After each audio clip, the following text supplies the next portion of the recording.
Kas on mul slaide ka näha, ma loodan.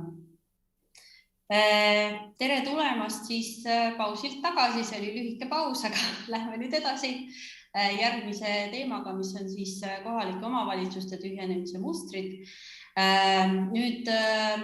ma natukene räägin siis sellest poolest, mis puudutab siis kohalikes omavalitsustes nende andmete valideerimist. Et nagu Damiano ja Kristjan siin varasemalt rääkisid, siis see andmekogum, millega me töötasime siis kõigi Eesti eluruumide osas, oli väga suur ja need andmed näitavad meile natukene erinevaid asju, rääkides siis elektritarbimise andmetest, mis meile küll näitab, kas see eluruum oli 2019. Aastal siis kasutuses või mitte, aga võib-olla ei ole võimalik siis kuskil 20% eluruumide osas meil neid andmeid saada. Ja samal ajal siis on meil need residentsuse indeksi ja rahvastikuregistri andmed, mis näitavad ka võib-olla natuke erinevaid fenomene, nii et meie eesmärk seal kohalikes omavalitsustes oli siis ühelt poolt valideerida neid andmeid, mis me oleme saanud, neid suurandmeid ja vaadata, kui tõesed nad on siis vastavalt kohalike omavalitsuste spetsialistide vaatele, kes teavad kogu seda kohapealset konteksti kõige paremini. Teiselt poolt me arutasime ka kohalike omavalitsustega seda, et millised on siis nende hetke praktikad elukeskkonna kohandamisel vastavaks siis sellele kahanevale elukeskkonnale. Ja ka seda, et millist tuge ja abi ja andmeid nad ootavad selleks, et nende väljakutsetega veel paremini tegeleda. Nii et ma natukene räägin teile sellest, et kuidas me need omavalitsused valisime ja võtan siis nende erinevate omavalitsuste põhjal kokku ka sellised üldised tühjenemise mustrid, mis siis neil olid ühised ja mida me saame ka siis järeldada selle uuringu, ütleme siis põhisõnumitega. Nüüd kõigepealt natukene meeldetuletuseks selles osas, kes ei juhtunud nägema, siis Damiano näidatud slaidi, mis puudutas siis seda haavatavuse indeksit. Ma tuletan korra meelde, et me vaatasime siis neid omavalitsusi üldiselt selles pildis, et kui palju nad on elanikkonda kaotanud viimase 20 aasta jooksul, siis milline on nende töösurve indeks, siis vaatasime ka seda, et milline on siis praeguse asustamata eluruumide osakaal ja kas ta on pigem positiivse või negatiivse trendiga ja vaatasime ka siis tegelikult võimekust vajadusel elukeskkonda investeerida, ehk siis selleks saab muidugi erinevaid võimalusi kasutada, aga vaatasime siis näiteks laenude osakaalu kohaliku omavalitsuse eelarves. Siis nagu ka Damiano kaartidel siis haavatavuse osas selgus, et meil on Eestis siis selline diagonaalne vöö, mis puudutab siis neid haavatavamaid omavalitsusi. See diagonaalne vöö siis tekib põhimõtteliselt kaugustest, nendest suurte linnaregioonide kaugustest, ehk siis haavatavamad on need piirkonnad, mis jäävad nende kahe suure, ehk siis Tallinna ja Tartu mõjusfääri vahele ja on nendest kaugemal. Aga ka siis näiteks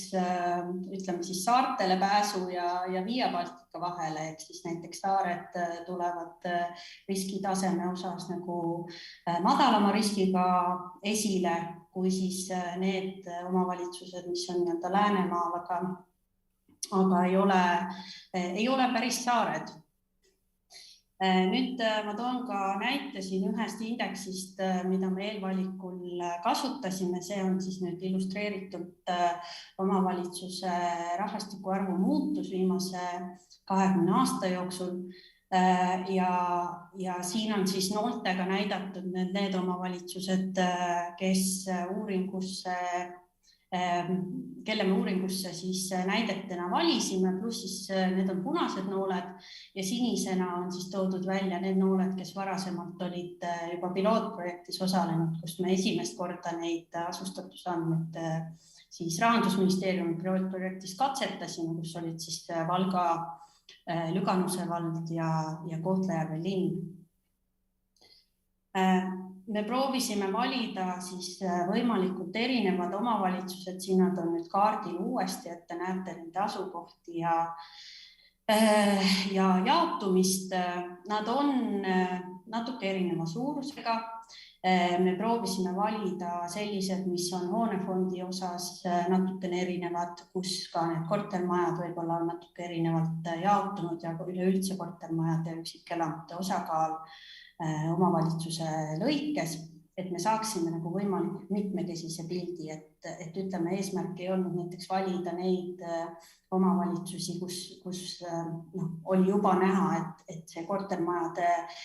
tühjade kortermajade osakaal on kõik väga kõrge, mis on sageli ka just need siis kõige ääremaad, vaid me proovisime saada nagu mitmekesist valikut, sest see põhiline võtmeküsimus tollel hetkel on ja on ka siiani on just see, et me teame, et kõikides nendes omavalitsustes on see rahvastiku arv 20 aasta jooksul kahanenud, aga kuidas see on elamufondi mõjutanud ja mis roll on selles siis just kohalike omavalitsuste tegevustel, aga ka võib-olla mingisuguse X-faktori tegevusel olnud, et see oli meie jaoks nagu see üks teadmine, mida me soovisime täpsustada. Nüüd ma lähen edasi tühjenemise mustrite juurde, nagu Damiano siis eelnevalt juba selgitas, me proovisime välja tuua just nimelt seda komplekssust, et ma olen siin praegu rääkinud omavalitsuste valikust, aga ma tahaksin selle kindlasti üle rõhutada, et igas omavalitsuses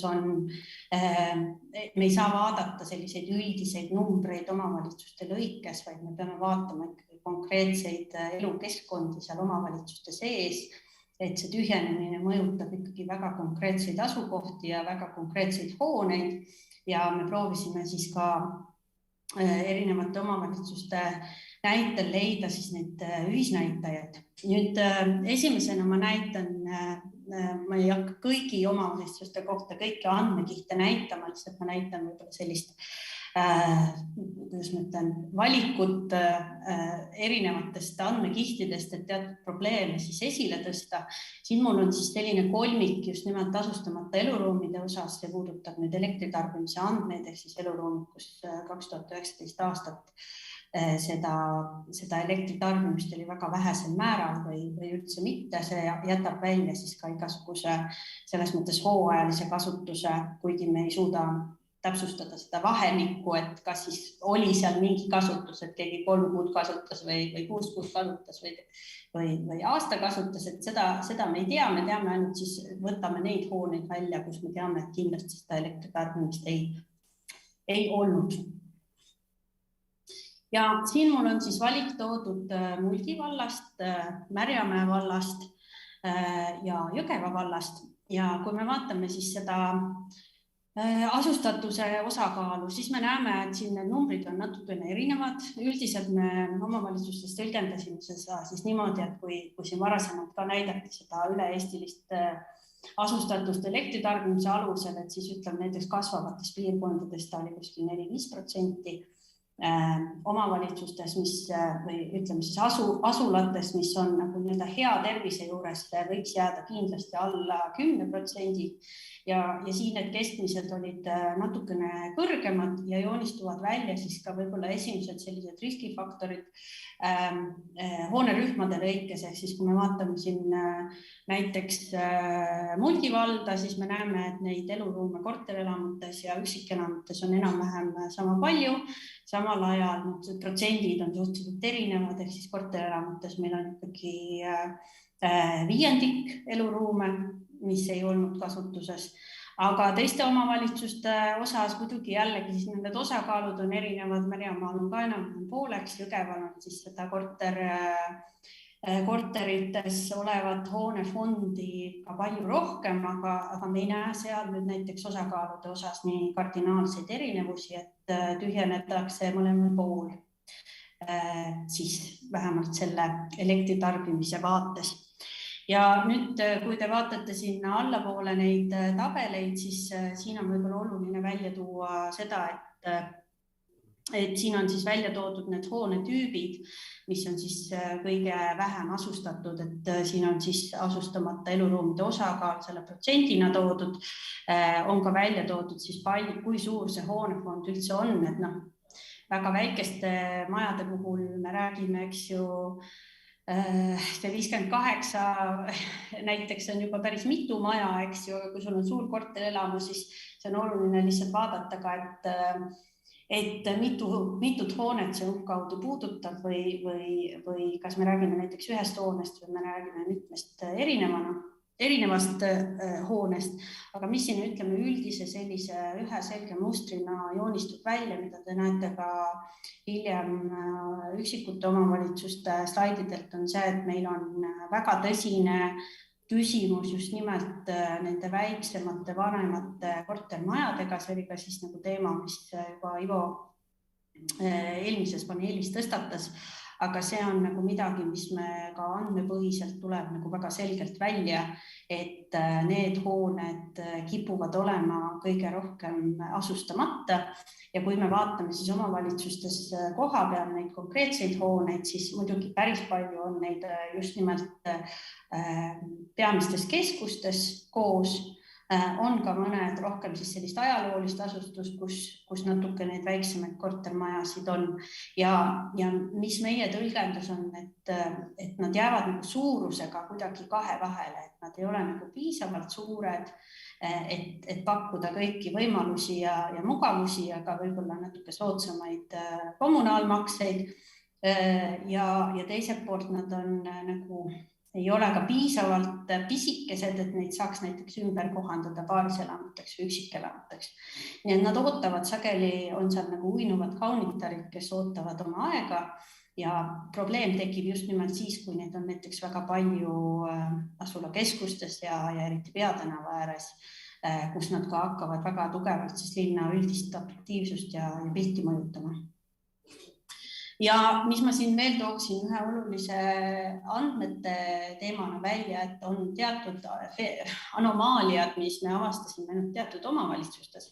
Et näiteks Märjamaa oli eriline siis selle osas, et nendel oli hästi palju seda G-hoone tüüpi, mis on siis teoorias ehitatud 90-ndatel, seda oli erinevas suuruses neil, aga kõik need G-d tulid välja on tegelikult siis, kuidas ma ütlen, ebaõigele kümnendile märgitud nõukogudeaegne elamufond.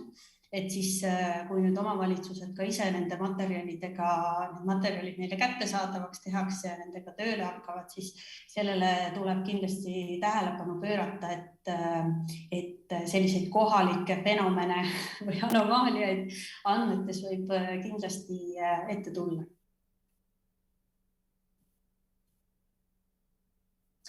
Nüüd ma näitan teile üle 3 omavalitsust, mis on siis nendel prognoosikaartidel jällegi meenutades siis seda, mis siin esimeses esitluses sai räägitud, et vaatame elektritarbimise andmeid, mida me tõlgendame rohkem sellena, et mis siis tõesti on vähemalt sellel konkreetsel aastal, millest meil andmed on, ei olnud kasutuses, aga sinna kõrvale vaatame siis ka just seda trendi rahvastikuregistri ja residentsuse indeksi andmete põhjal, et kas teatud hooned ja piirkonnad on muutunud populaarsemaks, ehk siis elanikke tuleb sinna juurde, registreerib ennast sisse või nad pigem siis registreerivad ennast välja nendest piirkondadest. Ja nüüd juba nagu Damjano ka mainis, siis meil on näha Eesti erinevates piirkondades viimase 8 aasta jooksul niisugust kasvutrendi, aga siin nüüd tuleks olla nagu väga tähelepanelik selles osas, et millisest kasvust me täpselt räägime. Et kui te siin ka võrdlete näiteks selle sama Tapa, Türi ja Võru linna puhul seda kasvutrendi, ma olen selle toonud protsentides välja, mis on siis kortermajad ja üksikelamud, siis me näeme seda nii numbrite osas, kuidas hoonefondi läheb vähemaks ja tuleb juurde või on tulnud juurde viimase 10 aasta jooksul. Et üksikelamud muutuvad üha rohkem populaarsemaks, sinna registreeritakse rohkem sisse ja neid on ka hoonefondi päris palju lisandunud viimase 10 aasta jooksul. Nüüd korterelamutega see on natukene teine olukord, sellepärast et korterelamutes eluruume meil lisandunud ei ole, põhimõtteliselt peaaegu väljaspool Tallinnat, Tartut mõned kohad veel, aga üldjoontes ei ole, pigem on osades kohtades vähemaks seda jäänud, siis osad elamud on kasutusest välja langenud. Nii et on teatud kasv, aga see on võrreldes nüüd selle kasvuga, mida me näeme üksikelamute puhul väga minimaalne ja osaliselt ka tingitud sellest samast elamute väljalangemisest juba praegu. Nii et siin ei tasuks nagu nüüd, kuidas ma ütlen, seda positiivset trendi kindlasti tuleks silmas pidada teatud piirkondades, aga ei tasuks nagu ülioptimistlikuks muutuda selle osas, eks ju. Ja on ka teatud väikseid negatiivseid trende, nagu näiteks siis Võru linna puhul me näemegi jällegi, et üksikelamutest on selline selge positiivne trend, aga korterelamute puhul on see trend juba natukene negatiivne niimoodi samm-sammult, ehk siis huvi on vähenemas. Ja kui me nüüd pöörame tähelepanu korraks ka sellele hoonetüüpide graafikule, siis me näeme siin suures osas jällegi seda sama korduvat refrääni, mida me nägime ka siis eelmistest omavalitsustest, et meil on jällegi need väiksed vanemad kortermajad, kus on siis kõige suuremad need asustamata eluruumide osakaalud. Siin küll tuleks rõhutada kindlasti seda, et neil on nagu kasvutrendid sageli natukene positiivsed, aga neid on ikkagi suhteliselt suurem määral, et sellest nüüd automaatselt eeldada seda, et see probleem ennast ise lahendab. Nüüd ma räägin natukene ka siis konkreetsetest omavalitsustest ja mõningatest üldistest mustritest, mis olid omased peaaegu neile kõigile mõningate nüanssidega. Ehk siis esimesena on meil siin praegu Tapa ja Tapa puhul on siis näha selgelt sellist rohelist vööndit, mis mingis mõttes läheb kooskõlas ütleme siis raudteega, mis tuleb Tallinna poolt, et seal on nagu näha sellist selget mõjusfääri, mis sealt jäneda juures, seal saab tõlgendada, kas algab või lõppeb, aga igal juhul selle jäneda ja kogu sellise Tapa põhjaosa edasi siis Tapa linnani see nagu muudab üha atraktiivsemaks ja me näeme siis seda sama mustrit, mis siin ka mainiti, et kõik, mis jääb siis nagu keskustest kaugemale, vaikselt kukub rohkem kasutusest välja. Et siin me näeme siis näiteks selle tumepunasega neid asulaid, kus on siis nii kõrge asustamata eluruumide osakaal kui ka siis kõrge asustamata eluruumide kasv ja siin on ka siis see pilt näiteks sellest Vajangu külast, mis on meil siin üks selline punane koht, kus me ka käisime, kus on just nimelt siis küsimus nendes üksikelamutes korterelamutes ja kus on ka selles mõttes tehtud minevikus, kui omavalitsuste enda kommentaare tõlgendada selles mõttes võib-olla mitte väga tulevikku vaatavaid otsuseid, ehk siis uuendatud seda infrastruktuuri, näiteks vee- ja kanalisatsiooni taristu osas ja nüüd seda nagu natukene kahetsetakse, et seda tehti, sest see võib-olla hoiab seal neid elanikke pikemalt, kui see muidu oleks niimoodi olnud. Ja samal ajal selle Vajangu kõrval on siis nagu selline üksikelamute piirkond, mis on suhteliselt elujõus. Seda sarnast trendi me näeme siis ka Märjamaa valla puhul. Märjamaa vald on selles mõttes selline koht, kus ta ei ole nagu sellest Tallinnast ja pealinna mõjusfäärist väga kaugel, aga kus just nimelt vestlustes kohalike omavalitsuste esindajatega tõusis esile see, et tunnetuslikult tuntakse, et ollakse kaugel. Ja väga toodi esile ka seda muret just nagu konkureerimise osas näiteks Tallinna piirkonna palkadega ja muret selle osas, kuidas kohalikke tööandjaid hoida ja motiveerida selles piirkonnas, sest paratamatult nagu ei soovita ka ainult seda olukorda, kus kõik, kes kohalikult elavad, on ainult seotud töökohtadega kuskil mujal piirkondades. Aga jällegi ka me näeme siis Märjamaa puhul sellist üldist mustrit, kus on siis ütleme selline Tallinna suund kõik, mis selle Pärnu maantee Via Baltica lähemale jääb, on selline roheline, rohkem asustatud, rohkem tõusutrendis ja kõik, mis jääb siis alla lõuna poole võimalikult siis eemale sellest trajektoorist, on siis pigem langustrendis. Ja siin need korterelamud, ma olen siin mõned kohad välja toonud, mis meil asustuse osas siis nagu andmete põhjal siis esile tõusid, et siin on näiteks Laukna ja Kivi-Vigala, kus on siis sellised riskid just nimelt tühjenemise osas ja Märjamaa alev kindlasti tühjenemas ei ole. Et see on nüüd üldine trend nagu keskuste osas, et jah, et see asustamata eluruumide arv elektritarbimise osas võiks olla kindlasti madalam, kui ta on seal üle 10, aga selgelt on ta nagu positiivse trendiga koht, aga linnapildis on väga palju neid jällegi seda vanemat korterelamut, mis on sellise vahepealse suurusega, et mitte nii pisike, et muuta teda üksikelamuks, aga mitte ka nii suur, et ta annaks sellise suure kortermaja ütleme siis majandusliku efektiivsuse välja, eks ju. Nii et väikelinnade puhul on see üks muster, mida saab nagu väga selgelt välja tuua. Nüüd on meil siin Jõgeva vald, siin on nüüd see kaardimaterjal natukene kohalikum, ehk siis me ei näita siin asustusüksusi, aga näitame siis neid konkreetseid hoonete kobaraid kuusnurkvõrgustikus, mida ka eelmisel ettekandel juba tutvustati ja miks me neid kasutusele võtsime, oli siis just selleks, et me saaksime ka üksikelamud kaardile, mida me muidu konfidentsiaalsusnõuete osas ei saa teha. Aga Jõgeva valla puhul ma nüüd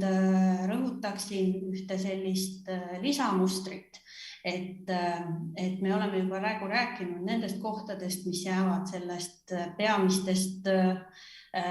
ühendustest kõrvale, mis jäävad keskustest kõrvale, aga siis on meil need piirkonnad, mis on tegelikult keskuse tagamaa. Ja seal me näeme nüüd suhteliselt erinevaid trende, mis natukene kohast olenevad. Jõgeva puhul need tulevad väga hästi välja, et siis meil on siin Jõgeva alevik ja on Siimusti, mis on vastavalt ühel ja teisel pool Jõgevat. Ja kuivõrd Siimusti puhul on siis seal koha peal, neil on seal näiteks siis uus pood, uus koobihoone, neil on seal kool, neil on seal lasteaed, need majad vaikselt hakatakse renoveerima, kõik see, kuidas ma ütlen, see paneelelamute piirkond, korterelamute piirkond on nagu rahvast täis ja täitumas ja noored pered. Siis teist pool Jõgevat on meil siis Jõgeva alevik, kus need näitajad ei ole ütleme nii halvad, aga väga selge muster tuleb sellest välja, et sealt neid konkreetselt kohalikud teenused on pigem vähendatud ja eeldatud, et neid käiakse tarbimas Jõgeva linnas. Ja see võib teatud kohtadele, eriti kus on ka väga palju just nimelt seda nõukogudeaegset korterelamute hoonefondi mõjuda natukene negatiivselt, sest tekib selline paradoks, et miks ma peaksin seal kuskil vahepeal elama, et ma siis elan juba päris kuskil kaugemal maal, kus mul on rohkem ruumi. Kui ma pean nagu nii näiteks autoga sõitma, et neid teenuseid tulla tarbiva, või siis ma elan juba seal linnakeskuses kohapeal sees. Nii et üks teema ja muster, millele millel on kohalikud eripärad, aga millele kindlasti võiks tähelepanu pöörata, mida me nägime ka näiteks siis nüüd järgmisest Mulgi vallas, näiteks sellesama Karksi-Nuia ümbruses, ka Abja-Paluoja ümbruses on täpselt sellise vahepealsete alade tulevik. Ja Mulgi valla puhul seal on nüüd nagu huvitav situatsioon, mis erineb nendest teistest omavalitsustest selle osas, et siin meil on mitu keskust. Et ei ole nii, et on üks suur keskus, vaid on mitu ja on ka, kuidas ma ütlen, see on selline tundlik teema, aga kindlasti me ei saa nagu üle ega ümber sellest, et väga paljude omavalitsuste jaoks ka see liitumine on veel nagu selline natukene värske teema ja tuntakse ennast ebakindlalt selle osas, et kui hästi on see uus struktuur, mis koosneb nagu nii-öelda nendest endistest valdadest suutnud omavahel koostööd tegema panna, kokku liita ja ka kuidas kohalikult tegelikult tunnetatakse seda konkurentsi erinevate keskuste vahel, mis võib-olla muidu on olnud eraldi, eks ju. Et siis see oli väga selge küsimus just nimelt Mulgi valla puhul, et selline näiteks Abja-Paluoja ja Karksi omavaheline konkurents, et kui me paneme ühte kohta midagi, siis me peame ka teise kohta midagi panema, see viib meid natukene nüüd selle teema juurde, millest ka hommikul räägiti just nimelt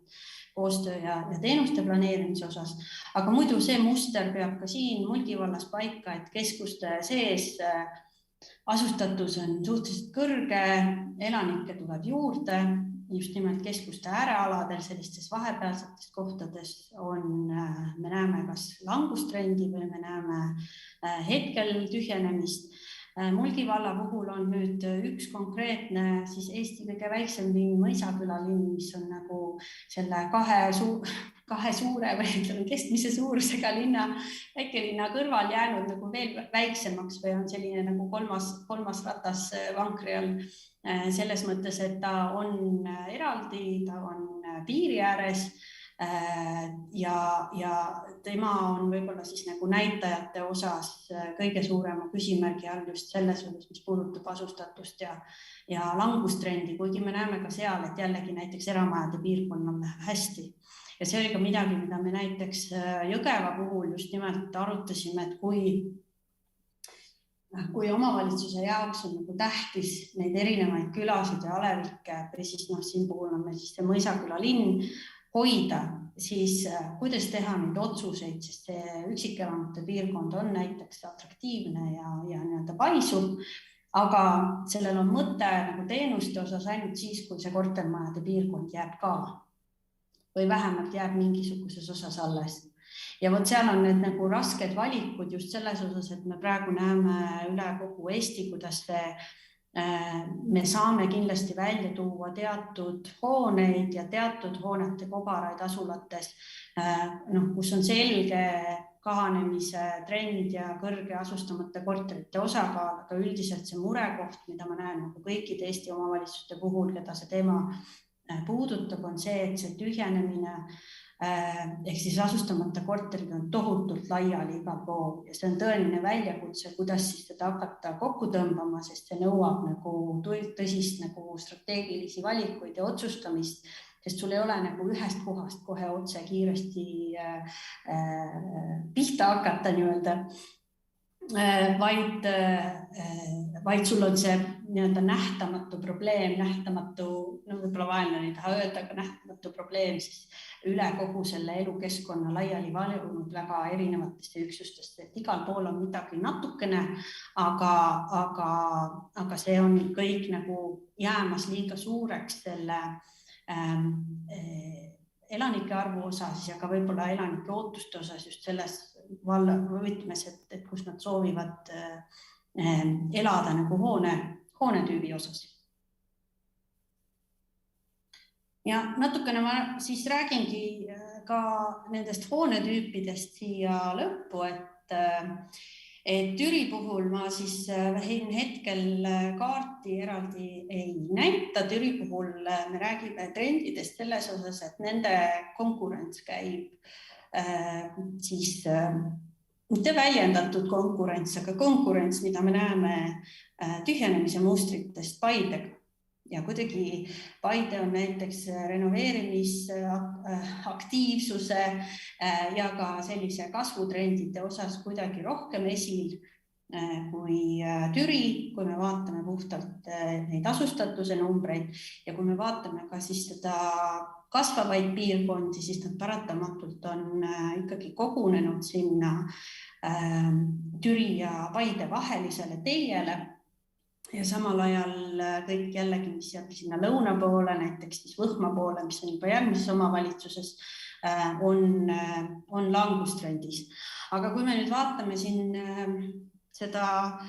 graafikut hoonete osas, kus me siis näeme ühelt poolt, millised hoonetüübid on kõige tühjemad hetkel selle elektritarbimise andmetega, siin on meil selles mõttes need vanad tuttavad, väikesed vanemad korterelamud ja neid on seal ka Türi linna sees mõningaid, aga siis me näeme nüüd selle asustatuse trendi osas natukene teist fenomeni, ehk siis me üldiselt näeme seda, et need väga suured kortermajad, mis on ehitatud siis 70-ndatel, 80-ndatel, kohati ka 60-ndatel, nemad on just nimelt sellises kerges tühjenemistrendis. See võib olla erinevates kohtades tõlgendatav erinevate fenomenidega, ehk siis piirkondades, kus sul on elujõuline üüriturg, kus inimesed nagu näevad perspektiivi selles, et ma lähen ise elan kuskil mujal, näiteks siis üksikelamus ja ma üürin oma korteri välja, siis see on seletatav võib-olla sellega, et neid kasutatakse üha rohkem üürikorteritena. Ja me teame ka siis selle uuringutest, mis on siis just nimelt selles osas, et kes märgib oma elukohta õigesti rahvastikuregistris ja kes ei märgi ja kui paljud inimesed seda teevad, mis põhjustel. Me teame sellest ka seda natuke, et just nimelt üürikorteris elajad, kes tunnetavad, et see elukoht on ajutine, kipuvad ka vähem ennast sinna sisse registreerima. Nii et see võib siin olla üks selgitusi, aga siin on selle, kui me vaatame seda sama hoonetüübi populaarsuse graafikut kogu Eesti raames, siis me näeme, et see on üleüldine langustrend kogu väga suurtel korterelamutel, kus on siis rohkem kui 31 eluruumi. Ja see on nüüd kindlasti selline tulevikuvaade, mida omavalitsused peaksid väga selgelt silmas pidama, sest paljudes keskustes on seda hoonefondi väga palju, mis on need nõukogudeaegsed elamupiirkonnad. Meie omavalitsustest ma tooksin näiteks Jõgeva linna välja, eks ju. Ja kui seal ühelt poolt on langustrend ja samal ajal mitte väga aktiivne renoveerimistegevus ja ka siis ühine ruum, see elukeskkond, nende kortermajade ümber ei ole kaasajastatud, siis see kõik kokku võib anda sellise kombinatsiooni, mis võib need piirkonnad panna just nimelt tulevikus, kui meil on niisuguse järgmise 10-15 aasta vaade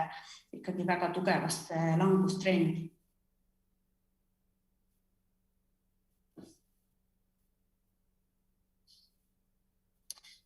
Nii,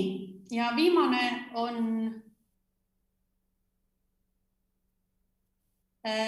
siis Võrulinn ja Võrulinna puhul me näeme natukene sarnaseid trende, siis,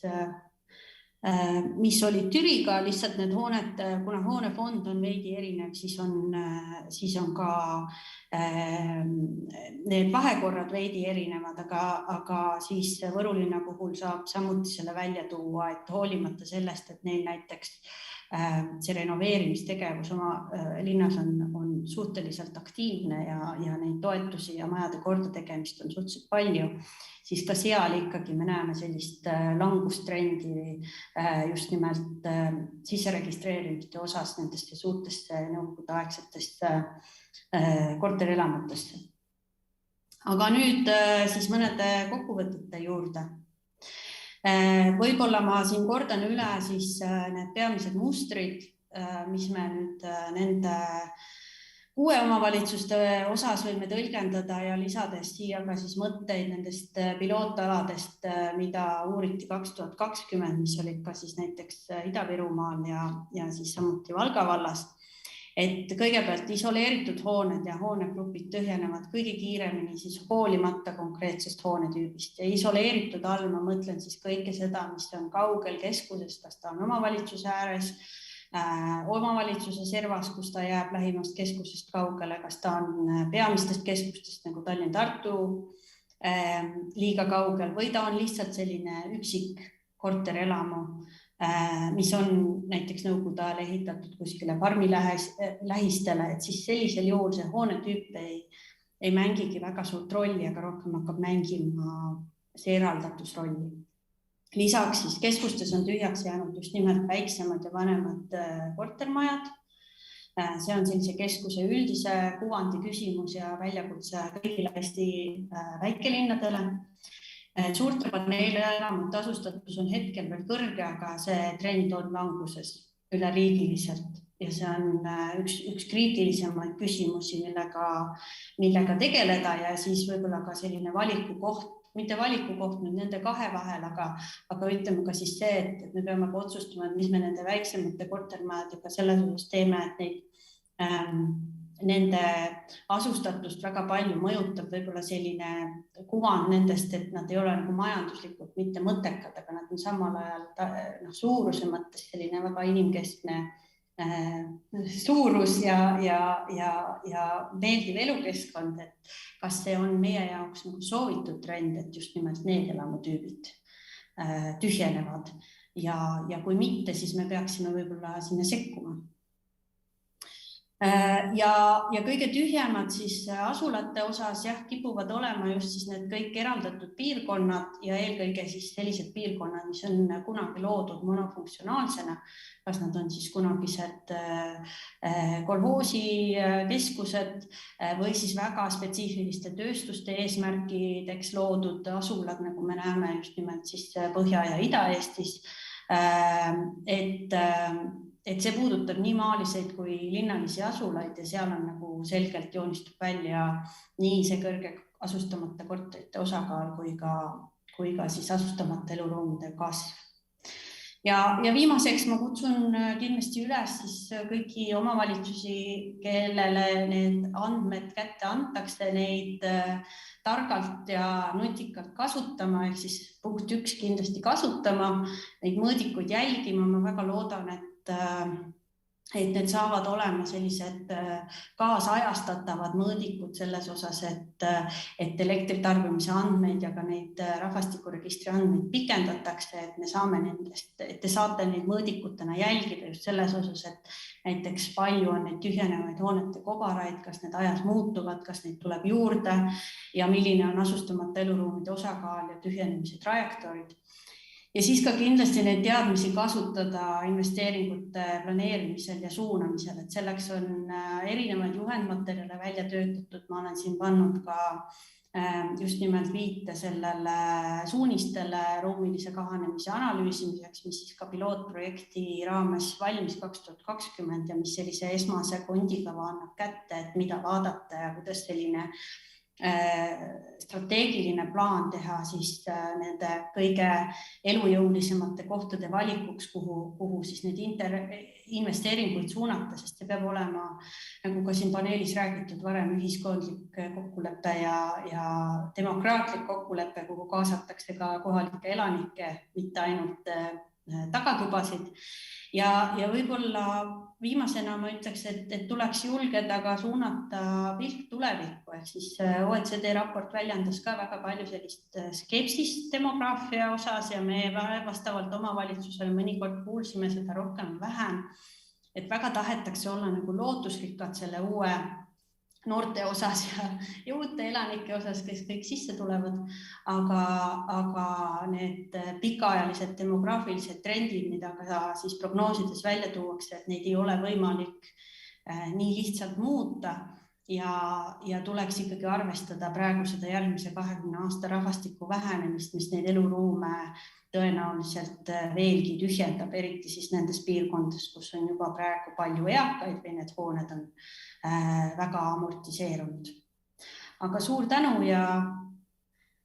kuulamast ja ootan küsimusi ja kommentaare.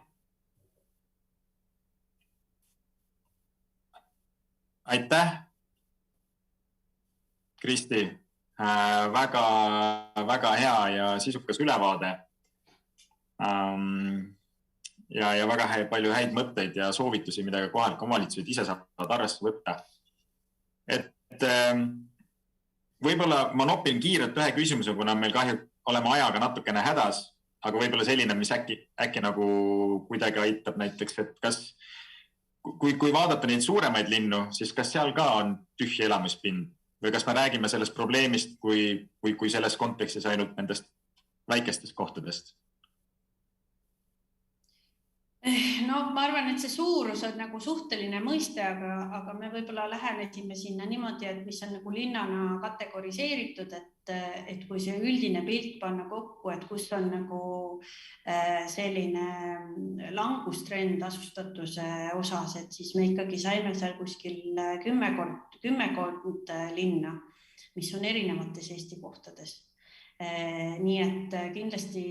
siis nii-öelda väikelinnad, ma ei mõtle siin alevikke, aga ikkagi neid kõiki olulisi ka regionaalseid keskuseid, et nad peaksid ka ikkagi selles mõttes selle teemaga tegelema, et on väga oluline, et siit ei jää kõlama ainult see, et meil on need kõrvalised kauged asulad ja kui me seal ära võtame midagi, siis sellest see probleem laheneb iseenesest ja kõik need toredad puitmajad Peatänava ääres hakkavad ise täituma, et nii lihtne see ei ole, et samamoodi on riskid keskuste sees päris suured. Aitäh sulle selle vastuse eest.